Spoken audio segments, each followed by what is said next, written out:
What's up, friends? Welcome to Web3 Academy, a place for entrepreneurs, creators, and marketers to explore and learn how to use Web3 to transform business models and create thriving communities.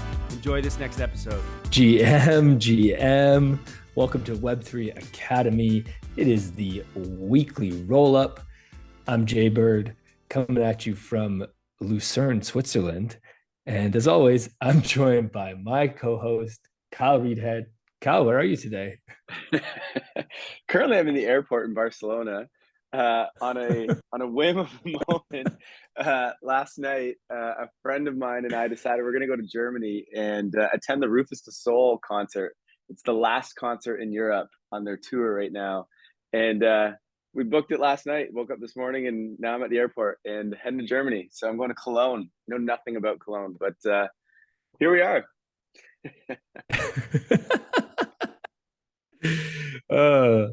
There's so much beauty in remote work and remote life and spontaneity, and I mean, I'm gonna tie this into gratitude. I'm grateful that we are able to live in a remote world now, where I can wake up, get a text message from my podcast co-host that came through at 3 a.m. last night saying, "Hey man, can we switch the time that we're filming today? I'm flying to Germany to see Rufus Du Sol." Like, talk about, there's just beauty in life in that. Like, everybody be more spontaneous, get out there, do the things that scare you. Like, just, have fun. Like, life doesn't have to be so serious all the time. You can make the most out of any moment. And yeah, if you ever get a chance to hop on a plane and fly to Germany to see Rufus Du Sol, we'll get the story of how it goes next week, I'm sure. But full support, Kai, full support. Everybody back home in Toronto saw Rufus in June, and I didn't. So I was like, you know what? I got to go see Rufus. This is it. This is it for me. We didn't do an intro of what this episode is going to be about. So I was do just you going want to to do that say, real sorry. quick? Let me just do that real quick. Okay, so today we're going to talk about making money in Web3, not as an investor, but as a business. And we're going to talk about some real case studies of the biggest businesses in the world that are making millions, I mean, tens of millions of dollars off of Web3 already. We talk a lot about like experimentation in Web3, but holy shit, like money is being made. So we're going to talk about that.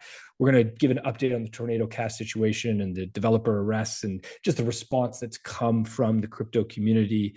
We're going to talk about fractional ownership of NFTs. There's so much happening with, and I think this is what we're just so new, the utility of NFTs, and fractional ownership is a big part that has potential to really bring more people in the space. We're going to talk about that. We're going to talk about some exciting new launches that are happening. Mastercard, a big announcement from Mastercard and Binance. We're going to talk about that, and then we're going to wrap up with our DAO of the month. So We got a great DAO of the month this month. It's a good one. I'm excited for this one. It's a good one. Because I got it to has choose to do this with one. Kyle's, it has to do with Kyle and my favorite sport. So there's your teaser for it.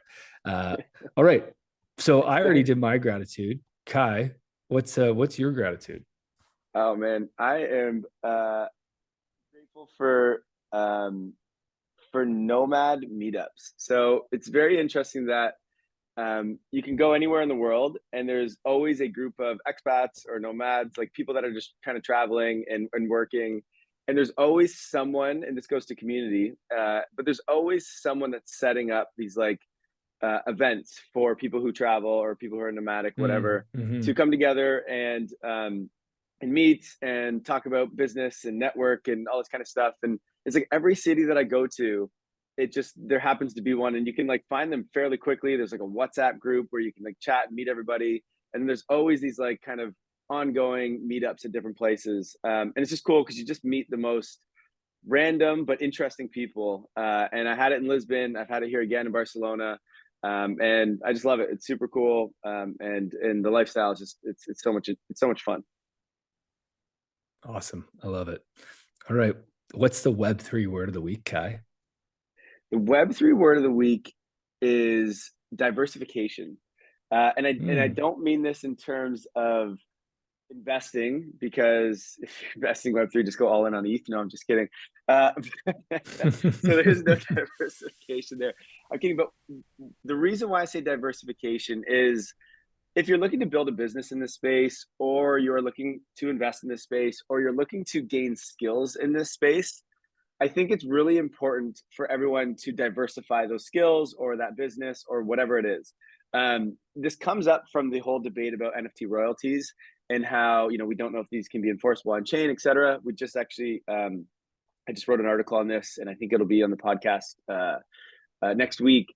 But the idea here is like, we don't know what's going to work and what's not going to work in Web3. It's still so new. We're still experimenting on business models, on how we're going to charge customers and how we're going to earn money from NFTs or from tokens, et cetera. And so I think the key thing here is for anyone in the space right now is just diversify your knowledge, diversify what you're learning, diversify the businesses you're building. There's the airport. Can you hear that? Yeah, a little bit.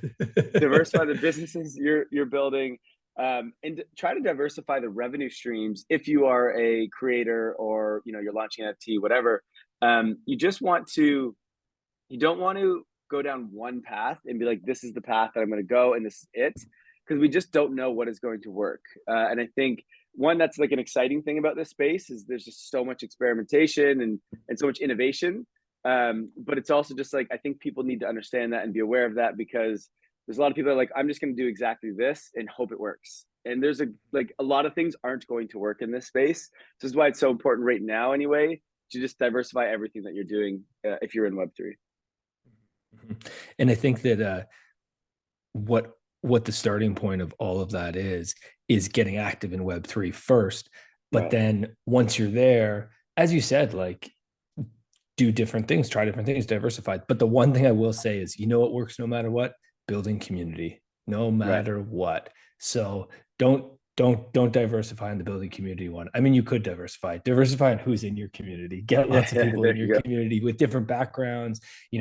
The diversity is actually really important in the community. And there's the whole other point we could go down, but I won't open that up right now. All right, let's jump into the news for the week.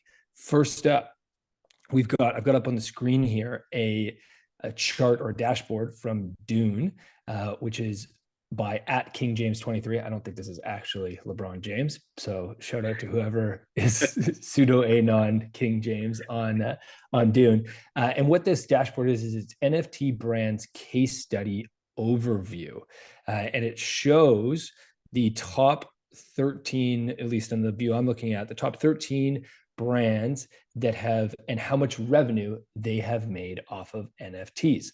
So let me just go through a couple highlights here. We've got Nike first on this list. They've done 1.3 billion in secondary volume, 93 million in revenue off of their primary sales, 92 million in royalties off of that secondary volume, for total NFT revenue of 185 million. Now, obviously, Nike did purchase Artifact, so that gave them a large boost. And I think that secondary volume doesn't make sense. 1.3 billion, but the total revenue was 185 million. The secondary revenue doesn't. Oh, that's secondary volume. That's volume. Gotcha. Okay, that's volume. Yes, this is volume, and then this is royalties. Yeah. Gotcha. Yeah. Okay. So you got Nike up there with 185 million in NFT revenue. Then you've got Dolce and Gabbana, Tiffany's, Gucci's, Adidas, Time Magazine, Budweiser, all ranging between 10 to 25 million in NFT revenue. I mean, wow! Like, it is incredible to see. I think that a lot of people don't realize there is revenue. We talk about diversification, diversify because you're building, but there's revenue to be made in Web3 right now, and big time revenue. Now, obviously, these are massive brands that have big followings.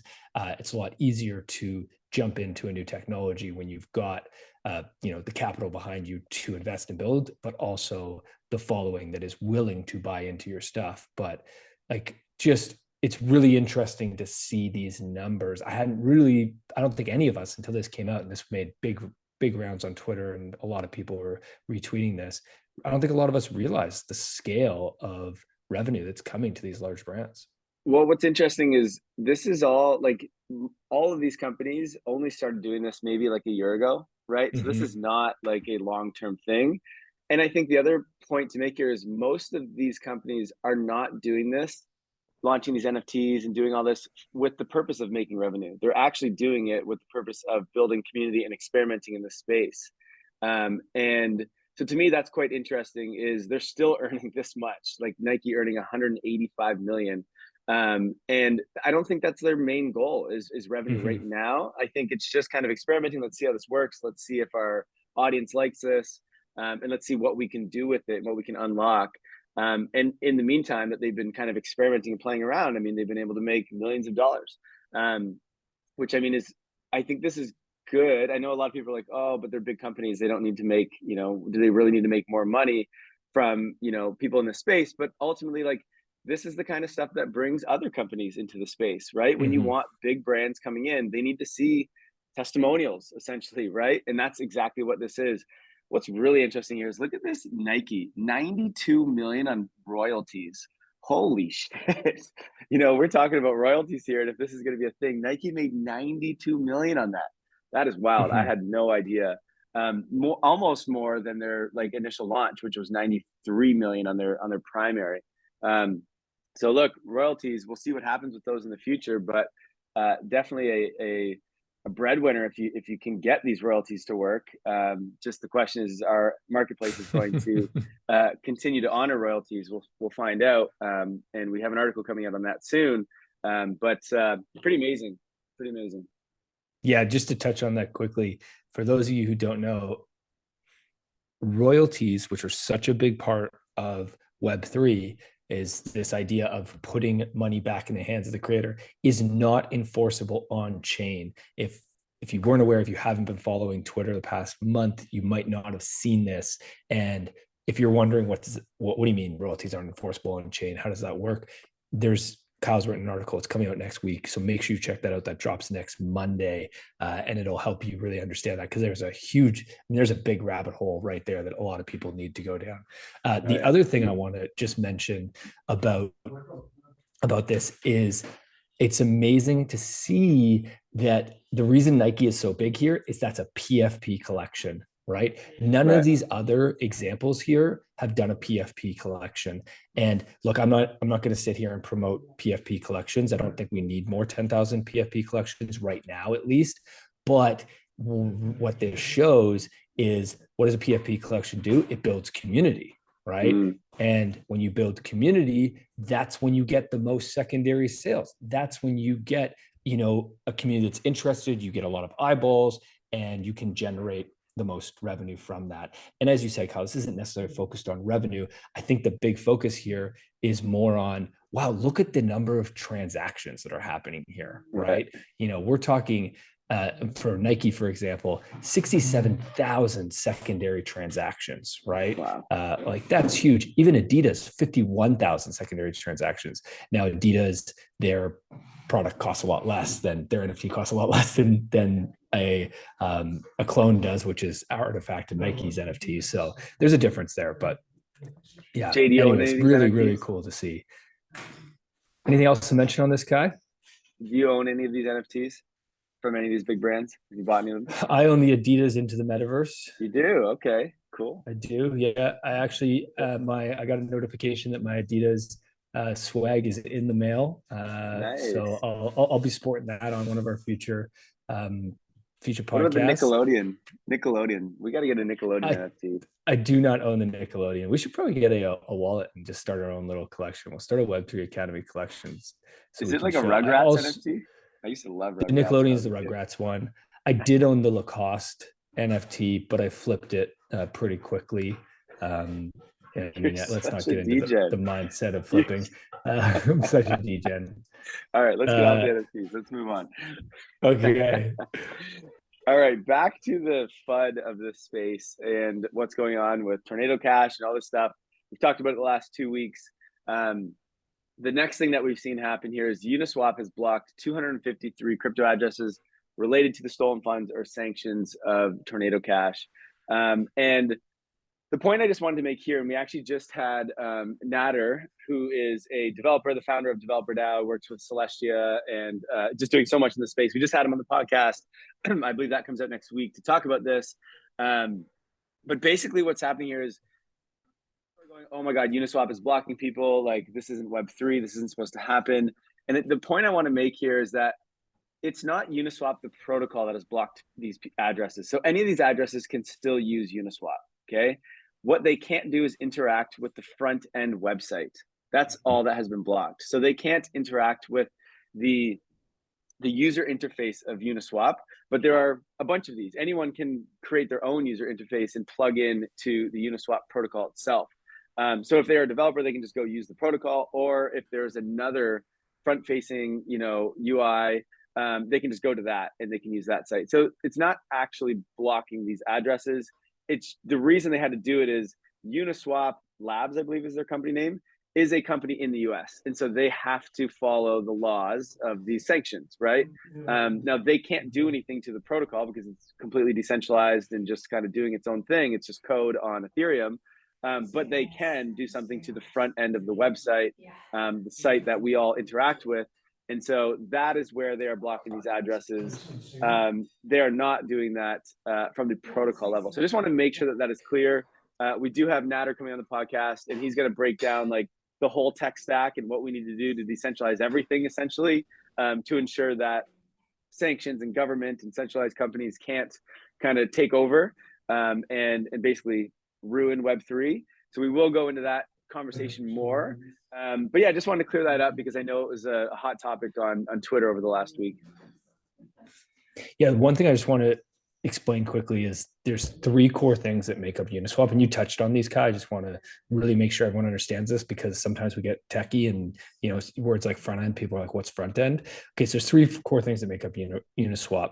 There's code running on the blockchain. Anyone can interact with this code. All right.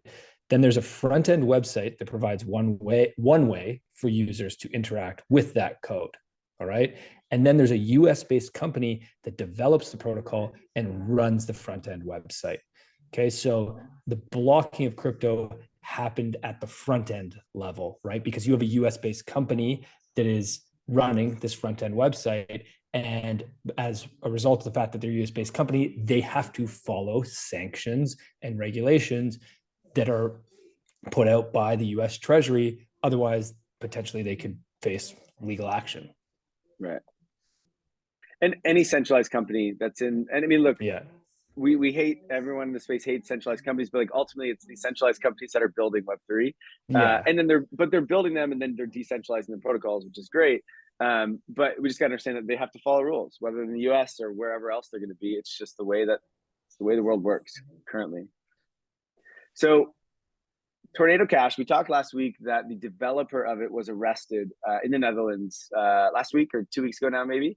And, there's been a lot of conversation about this, a lot of discussion, and, a lot of people are getting quite angry, I think, because this developer should not have been, well, we don't really know the full story, but probably should not have been arrested for this. There is some talk that maybe the developer was actually more involved with the bad actors that were actually using Tornado Cash to money launder, but there's no proof of that. So regardless, he shouldn't be detained like he is. But anyway, there's protests going on, I guess, right now in the Netherlands over this, and people are, I think, flooding the streets, and it's becoming a bigger deal than I think most people thought it was going to be in the very beginning. So that's very interesting, and we'll kind of see how that ends up playing out. But I mean, this was nice. So Tom Emmer, who is what does he actually do? He's part of Congress, I guess. But he's a crypto supporter. And he actually wrote a letter to Treasury. Can you actually open the second and the third? He so basically wrote a letter to the US Treasury, and he wrote a bunch of questions asking them, like, you need to answer these questions so that we understand what is going on here. And I don't know if we want to read all these because they are actually quite long. But he basically was asking, like, okay, if you're going to shut down Tornado Cash, or you're going to like pause force them to pause the funds that are inside of Tornado Cash, what about all the people that were not money laundering, that just have their money in there? What about the ones that are not even US citizens, that you don't even have jurisdiction over, how do they get their funds? What, like, how does this work for them? When are they going to get their funds? And like basically just ask all these questions, because this sanction was just a little bit like out of nowhere, and it's definitely overstepping, you know, what they should be doing. And so he's just kind of asking these questions, trying to get answers for the people that actually use this. And you know, just really supporting the space. And I think that is really cool. I think we need more people in Congress or in government that are going to stand up for open source code, right? Like all it is just code. It's speech, right? But speech, but written instead of, you know, instead of audio. And all of a sudden we're getting people thrown in jail and sanctions as a result of it, which is crazy. There are money laundering that happens in fiat, you know, there are money laundering that happens just on the internet, and we don't shut down the internet. So it's great to see Tom Emmer sort of questioning what's going on here and just trying to find a resolution to this, you know. I do think that this is going to end up going to court if it hasn't already been filed, but I think it will happen soon. But it's just an interesting letter that he wrote, and if you have time, I'd recommend you read it. It's funny, he actually listed the addresses of some of the people, and he's like, is this an actual entity or a person? Like, do you know who this is? And he just copy and paste this like long like Ethereum address. And it's like, these people have no idea, you know, the US Treasury has no idea what they got into, what they're blocking here. So it's just funny to see this as well. But good on you, Tom. We like you, and we hope there's more people like you in government. Yeah, and I think this just to me brings up a very, you know, simple point, but it can't be stressed enough, is the importance of asking good questions, right? This is what we need to do right now, is before you act, take a minute, if you're a regulator, to just ask some questions, right? The more questions we ask, the more we will get to the right answer, because the truth is we don't know what the right answer is right now, right? Regulation, it's not a simple thing. There is no straightforward path. So what do we need? We need more people asking great questions and encouraging, when you ask those great questions, to think thoughtfully about like what the answer is, because that will lead to the right path. I mean, it makes me think the reason everybody said that Einstein was able to, you know, change physics in the way that he did was because he was a master at asking questions, which led to simple answers, right? So don't start with the answer, start with the question, and that will lead us to the right place. Some very wise advice, Jay. I like that.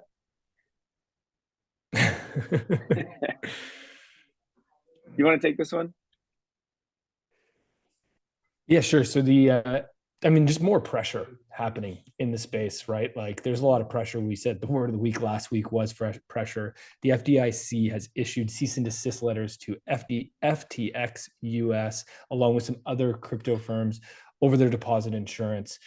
You know, this is really, we're in a space right now where there's a lot of concern coming from regulators of, okay, how do we protect the consumers, right? And that is leading them to just act in every possible way. You know, they're firing cannons, basically not firing cannons, they're firing shotguns and just trying to get involved. You know, is this necessarily the best thing for the space? Again, I would prefer that they ask smarter questions first than, you know, shoot cannons first. But, you know, it also, this forces people to ask great questions. So, you know, in a way, somebody's got to act. And, you know, in this case, there's, you know, they're acting with a lot of pressure. We need to go through all this. Like I was listening to a podcast on which overpriced JPEGs, and they were talking about NFT. I think it was NFT royalties / CC0, and it was with a bunch of lawyers, and they were just kind of like, where is this going to go? What's actually happening? They're like, honestly, we don't know, because there is no precedent set yet. There has been no law. There's been no court cases on any of this stuff.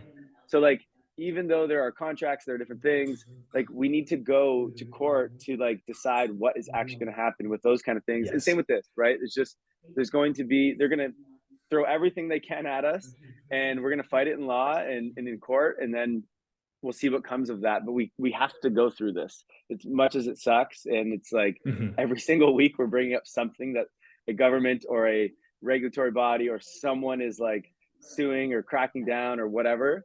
But it's going to happen. We got to expect it, and we just got to fight through it and come out the other side. So got to happen at some point. All right, to good news. Totally agree. All right, so some good news. MarcadoLibre, which for those of you who are not in Brazil, is one of the biggest e-commerce companies in the world, is today. Actually, they announced this last week, and today they will be launching a cryptocurrency as part of their loyalty program. Now, neither Kyle or I are in Brazil. Neither of us plan to be involved with this cryptocurrency. The reason that we want to bring this up is because two reasons. One, we always love bringing up when giant companies are getting into the space. It's always a signal, right? Oh, massive company is doing something in crypto, big signal, right? What's really so exciting about this is the potential of loyalty programs to give ownership to their users using tokens. Because what you don't really have right now in a loyalty program is you don't really have ownership. You just get points, right? So like, let's say you have, you're a Starbucks user, you go to Starbucks, maybe you have like, I don't know, 1,000 stars, they're called at Starbucks, right? You don't really own those stars, right? You can just redeem those stars, but you want ownership of those stars. What does ownership mean? Ownership means that like you have those stars and you could sell them if you don't want to use them at Starbucks. And that is a huge unlock for loyalty programs that I think we're all really, really excited about. And if you are a business that has a loyalty program, you should be paying attention to, examples like MarcadoLibre, Starbucks, and what they're doing with NFTs and crypto, because it's going to be a huge unlock. There's just no doubt that it's going to be better than the Web2 version of royalty programs. You know what I mean? If you can have an interoperable, open, you can see it's called Mercado Coin, and they built it on Ethereum, so it's an ERC20 token, which means that you're going to be able to use this and sell it for ETH if you want, or for a Uni token, or like it's just you can go and put it on an open marketplace and do whatever you want with it. And that to me is really cool. I mean, I have points in so many different companies, and I don't use any of them. I don't even know what they do or what I can get with them. So, it's just interesting to be able to have this like a kind of I mean, I guess I don't know for sure that they're going to allow it to be open, but I'm assuming they're going to. That really is the unlock here. So we'll see how it plays out, but it's very interesting. It's going to be a great experiment, and it's a massive company, again, building on top of Ethereum, which is super exciting. We want more of that. Okay, quick hitter for you here, and great news for Web3. We are growing in a bear market, everybody. And I'll tell you how we're growing. ENS, which is Ethereum Name Service, has just hit 2 million, I guess we call them domain names. Yeah, 2 million domain names. All right. Now, it took them 5 years to hit 1 million domain names. They hit 1 million domain names about 4 months ago. So we're talking right around the start of the bear market. They hit 1 million domain names. In the last 4 months, they have doubled to 2 million domain names. Just such a strong signal that we are growing through a bear market. It's so exciting. I've never been so fired up to see such a simple signal. Also, if you don't have an ENS domain name yet, go out and get it. It's going to be a huge part of your digital identity. And make sure if you do get one, you should probably send some ETH to kylereedhead.eth. He's available. He's always looking for some. He probably shares it at least. I knew you were going to say it, so I had to say it before you, Kai. I got to check. I haven't checked my wallet in a while. I got to see if anyone's ever actually sent me any, just even this like 0.0001 or something, I got to find that out. I'll update it next week. I hope somebody sends you like a million of some random token, like some shitcoin probably. Do you have did you ever flip any ENS? Did you buy like any like I never cool, no, I never did. Did you? No, I only bought my name, and then I bought Web3 Academies as well, of course. Yeah, no, I never got into this. Never got into the flipping here, but yeah, really exciting. Great signal. We're growing. Feel good. It's happening, guys. Stay strong. Guys, so this is this is an update from who was it from the community? Someone I think mentioned this. It's from Blue Bar in the Web3 Academy community. Shout out Blue Bar. Thanks for sharing this. Yeah, thanks. So do you know, so it's a tweet. I'm just going to read it out real quick. Do you know a simple signature MetaMask can drain your wallet? A very experienced user, top 10 by DGen score. I'm just learning that this is a thing. When we had Mel on the podcast, I guess he was rated on this too. But anyway, an experienced user lost almost 500,000 USDC in an exploit. This was, I think, last week. And the key thing here that was bringing up is the habits that we've learned in Web 2, which is like, when cookies come up and you click accept and you just like click buttons to get through it. Those are teaching really bad habits for Web 3, because in Web 2, there isn't really anything that can go wrong. You just kind of click and you want to get rid of these like pop-ups or these notifications. And so that's just kind of habit we've built. In Web3, however, there are a lot of people that do this when it comes to wallet signatures. And this is a problem because if you don't know what you're signing, you could potentially be signing access to your wallet, and someone can just drain your wallet. So all we're saying here is just, this is like a PSA, public service announcement. Just be careful when there are signatures that are required whenever you log into a new application or whatever. Read that transaction. And now I know the UI and UX of this is terrible, and oftentimes you don't even know what you're reading anyway. Just make sure you take a deep breath before you sign anything, and just think about it before you do it. That's all I'm saying. And just like double check the URLs of what you're signing, or the application that you're using, all this kind of stuff. Just, yeah, make sure you question what you do before you click sign or authorize or whatever the button is. That's all I'm trying to get here. Okay, let's move on to NFTs. What's going on in the NFT space? First up here, we've got fractional NFT ownership. And the reason this was brought up was because a company called Fractional, super original name, raised $20 million to continue to build their fractional NFT ownership platform. They're rebranding to Sarah, which I don't know if I think that's a better name than Fractional. I feel like Fractional was pretty obvious. Probably should have stuck with that. But anyways, right. And the reason that this is so interesting is when we think about blockchain and the use cases, the problem with ownership of physical items is that they are very difficult to put into contracts and to safely sell in a legal way. So what we have done, and currently we have ownership of physical items throughout our entire world, and we've created an entire legal, tax, a very complex system in order to allow us to have physical ownership and to do different things with that, to sell it, to rent it, to bring in various investors on it. So it's very complex, which means that most of the world cannot participate in ownership, right? Which is a huge problem. It's why, we have, what is it, something like 1.5 billion people don't even have access to bank accounts or to credit currently, right? So in this case, here's an example of a company that is using blockchain to enable fractional ownership of digital property. So forget calling them NFTs for a second. What this means is that if you want to buy something and perhaps you don't have enough money to buy the entire thing that you want to buy, a piece of art, or let's say you want to buy membership to a golf course, right? And you don't have enough money to buy membership to a golf course, but you have 5 friends who together, if you pool your money, you can together buy access to that golf course. Well, now you can do that simply using this fractional ownership methodology, where you can bring people together. You can do it in a safe way where you don't have to worry about somebody stealing money. You don't have to get lawyers involved. You don't have to make big contracts.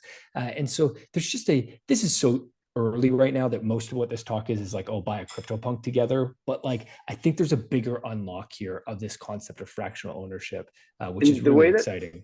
The way that this works is you basically put your NFT into a vault, and then tokens, so that's a non-fungible token. So you put your NFT into a vault, into a smart contract, and then from that, fungible tokens come out, and you can have 100 of them or 1,000 of them or 1,000,000 of them or whatever you want. And now you can have like fractionalized ownership of that NFT. And so, like you said, that NFT could be a CryptoPunk. I actually did this. There was a guy that owned 104 CryptoPunks. Which is insane. It was worth, I don't even know, like $30 million or maybe even more than that. I can't remember. And last year when Fractional first came out, I actually bought some of these fungible tokens. I think I bought like 50 tokens, 500 tokens or something like that. And so I owned a piece of these 104 CryptoPunks. Now I sold those tokens, but it was cool that I was able to like do that without actually having to, like, a CryptoPunk was, I don't know what the floor was back then, but very expensive, like over $100,000. But I was able to get exposure to that. But where this is really cool is like, you could own a house, right? And a lot of people own a house, and most of their funds are in their house, right? Like my parents, for example, they don't have a lot of investments, but they do own a house at least. And so let's say that house is worth, $500,000. and you want to, buy something else, but all of your money is locked up in real estate. Well, how are you going to access some of that funds? You could go and, refinance your mortgage and blah, blah, blah. Or if your house is an NFT, you can go fractionalize it. And now you can sell pieces of your home to do other things. You want to get a renovation, you want to buy a car, whatever. So it opens up liquidity to non-fungible things, which is super, super cool. And we'll see how that plays out. I'm sure there will be things that, cause a lot of problems as well. But it's a cool idea, and we'll kind of see how this experiment goes. Okay, moving on to Soulbound NFTs. We talked about Soulbound NFTs, and there hasn't been a lot of use cases of Soulbound NFTs yet. It's more just been a concept. Vitalik and some others wrote a white paper about this a few months ago. But here's one of the first use cases I've seen so far, and I just wanted to bring it up because I think it's pretty exciting. So Massive Finance is launching the first Soulbound identity in Web3. And this is a Massive Finance. What is Massive Finance? They're a hybrid credit protocol and decentralized credit bureau. And so one of the big issues that I actually just mentioned is that a lot of people don't have access to credit because the current banking system requires that you have certain experience with using the banking system. The way that they give out credit currently really limits the amount of access that people can have. But what Massive Finance is doing is they are creating an on-chain Soulbound NFT that you can get, and by getting that, then you can get access to credit. So it's basically like your credit score in an NFT format, which it's really, I think, a huge unlock for the world to be able to start to have access to the financial system, which currently 10% of the world has access to this opportunity to get loans and create leverage and build wealth. Leverage. Don't use leverage. That's my advice. Never use leverage. Okay, we got some exciting launches happening this past week. Kai, what do we have here from Coinbase Wallet? Yeah, Coinbase Wallet is now integrated into Solana. So you can now use Solana apps with your wallet. And this is kind of the UX, UI things that we need in this space, right? Like right now, or previous to this, if you wanted to use Ethereum, you can use your Coinbase Wallet. And then if you want to go use Solana, you got to go and use Phantom or something like that. Like you need to actually make a new wallet, which is not ideal. No one wants to do that. We don't want to have a million wallets. And so Coinbase Wallet is now allowing you to use any EVM compatible blockchain, so Ethereum, Polygon, etc., all the layer 2s. And now you can also go and use Solana, which is super cool. It's all in one wallet, all in one place, and makes life a lot easier. So congrats to Solana, congrats to Coinbase.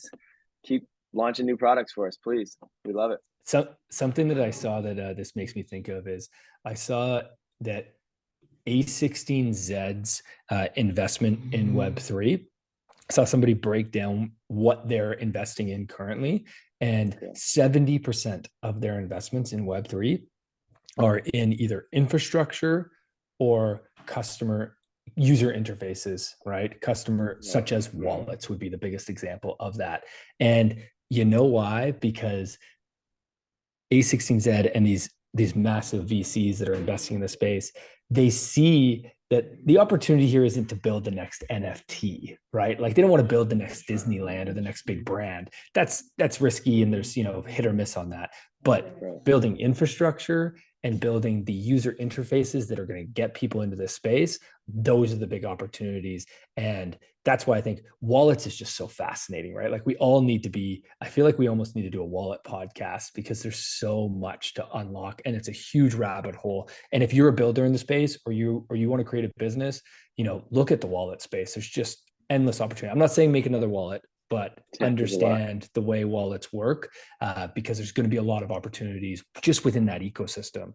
It's going to be huge. It's the one thing that everyone needs to use this space, regardless of what works out, if it's DAOs, if it's NFTs, if it's fungible tokens, whatever. Regardless, you need a wallet. So it's wherever user is going to go, we're all going to have one. So it's obviously a big deal. Also a big deal here is, so this is a not a, I was going to say a tweet, but this is a LinkedIn post. I don't know who's on LinkedIn, but a LinkedIn post of Michael Maybach. Anyway, he's the CEO of Mastercard, so kind of a big deal.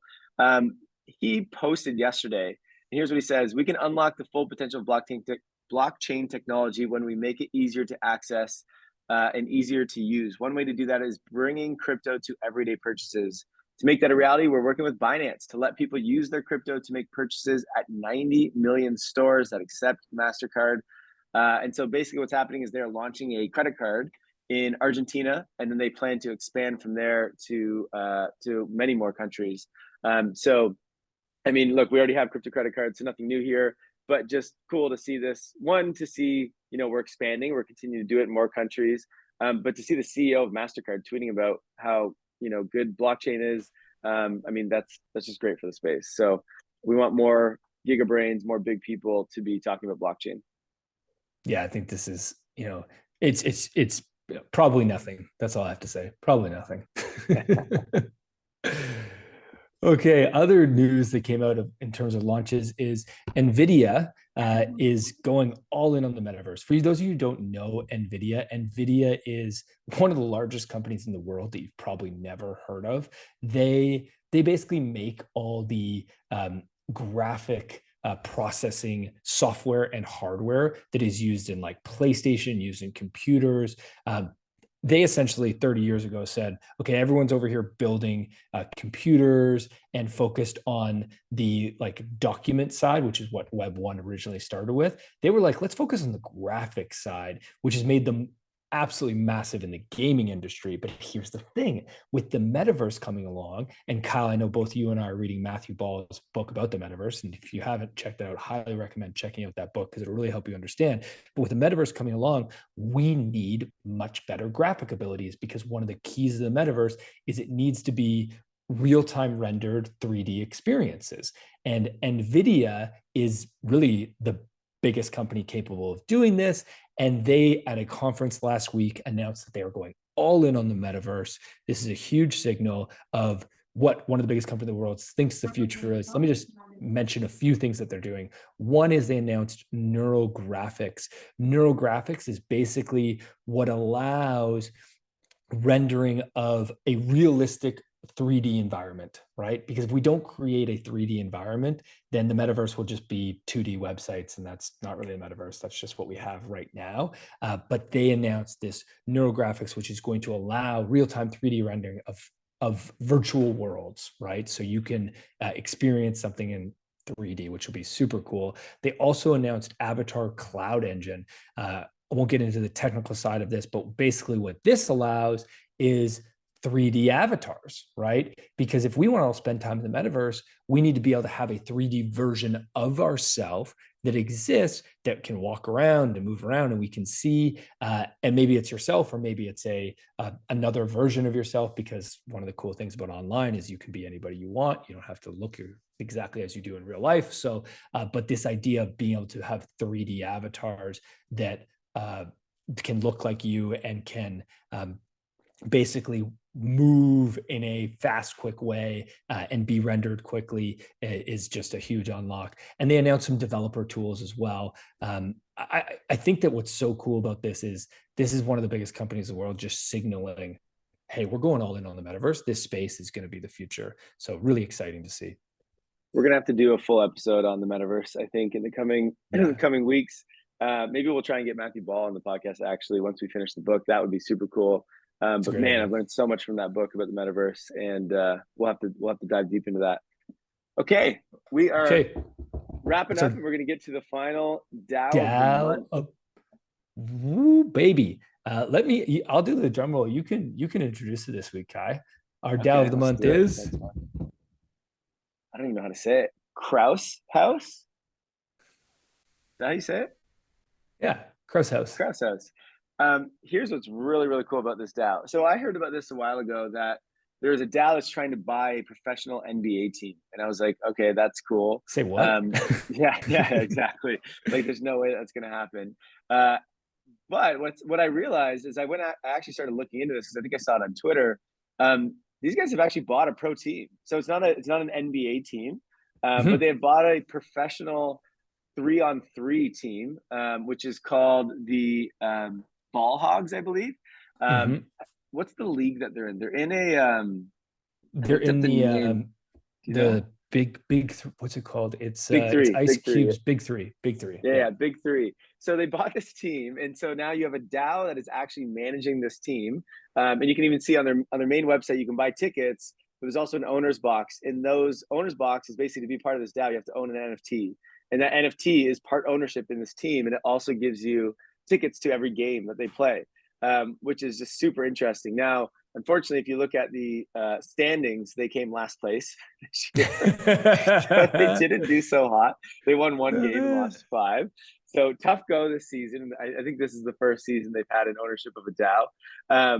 But what's interesting here is kind of the goal here of this DAO is they bought this team. It's not a big team by any means, but they want to practice, experiment, learn, right? Prove that they can do this, and then sort of work their way up. And so I think they'll start here, and then they'll buy the next team, and their end goal is to buy an NBA team and have that NBA team run by a DAO, which is like very ambitious, but just super cool. I love it. Jay and I are both big fans of basketball, played basketball for a long time. Jay's actually really good at basketball, by the way. If you don't know, Jay is 6'5", so he's a tall human. And the man, I don't know, can you dunk, Jay? Oh You yeah. dunk? Oh yeah. Oh, yeah? Definitely. Wow, Definitely. I don't know if I could anymore. At 37 years old, I'm fading. My athletic abilities are going down, not going up. But I just gotta say, it gets me so excited. This huge unlock of Web3, in that all of a sudden the average person can participate in ownership in a way that was never possible before. This is talking about a basketball team, but you could expand this to, any sport, but you could also expand it to any media and entertainment. Imagine owning part of a film. Imagine owning part of a TV series. We've talked a little bit about that on the show. We've talked about non-fungible films. It's just such a huge unlock. It's so exciting. Shout out to Krause House. You guys are doing a great job in just experimenting, and way to diversify. You didn't go for an NBA team first. You went for a Big Three team that probably not many people have heard of, but hey, diversification works. What I'm interested in understanding is, how are they deciding the decisions of the team? Is this like a full vote amongst everyone who owns, or like an NFT? Or I want to speak to someone at Krause House and just kind of understand. I'm sure they're experimenting and trying different things, because I'm sure everyone who owns an NFT is not probably suitable to actually run and manage a NBA, like a basketball team. I'm just assuming. Maybe they all are. I have no idea. But so interesting to see how they kind of handle that governance of this. But also what's cool is they're not just owning a team. They've now, via their NFTs, they've obviously earned some funds from that, but they're actually now building a basketball court. And I think maybe it's going to be a game, but they're building a court in the metaverse. And I think they're selling, what I saw is they're selling seats to this court in the metaverse, which is interesting. But we'll see kind of where they go with it. But just a very fair project. And I think it's really cool what they're doing. And so shout out to Krause House. Keep keeping on. And I hope you guys buy a team. I wonder what team they're going to get. It's going to have to be a terrible team. Who's the worst team in the league right now? Who's the worst team in the league right now? That's a great question. I was going to say the Minnesota Timberwolves, but they actually got good recently. Who's the worst team in the league? Gosh, I only think about the good teams. I don't think about the bad teams very often. Orlando Magic, maybe? Orlando Magic. I used to love them when I was a kid. Ever since they lost Shaq, to Lakers. What a jeez. All right, well, that's a wrap. Thanks for listening, everybody. Have a great weekend. Practice some diversification. How can you do that? Make a new friend. There's an easy way to practice some diversification. Join a new Discord. You're probably already in too many Discords. Don't join a new Discord. Don't do that. That's overwhelming. Don't do that. The Web3 Academy Discord is the only Discord you need. You don't need there any you other go. ones. There you go. All right, that's a wrap. Thanks for listening. Have a great one, y'all. We'll see you soon.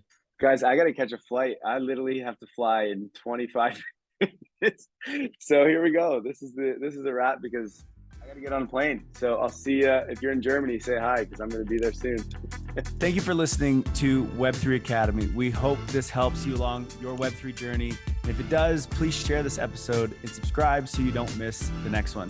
By the way, if you have yet to join the Discord community, you are missing out. This is where all the magic happens. This is where we learn, where we ask questions, where we network.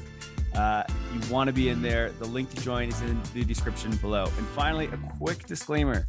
Nothing in this podcast was financial advice. Crypto and Web3 can be risky. You can literally lose it all. In fact, if you invest on account of what we say, you probably will lose it all. So don't do that.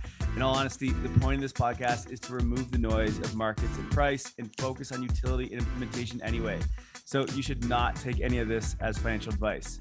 Thank you, friends, and see you in the next one.